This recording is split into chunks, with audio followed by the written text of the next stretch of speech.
Well, this is a fascinating thing I learned many years ago from my dear friend Tommy Tyson, who was a Methodist evangelist. And he was asked, what's wrong with sexual relations before marriage? And he said, when two people get together in a physical way, that there's a spiritual bond that's set up. And you get that in Paul. He talks about don't get a prostitute, because there's a confusion there. And so there's a real spiritual bond set up when somebody has a physical relationship with someone else. And that somehow needs to be broken. And the way Tommy put it, like somebody who's young and a heterosexual relationship, when you enter marriage, there are 6 other people, say, who are entering into the marriage with you, as it were, in the marriage bed.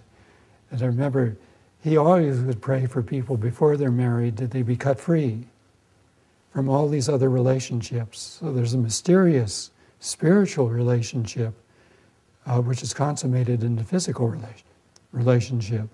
It needs to be severed. Now, it's probably not very deep, and there may be 500 relationships like that that need to be set free, and cut free. But at some point along the line, it's not necessarily demonic. It's just like there's a relationship there that shouldn't be there.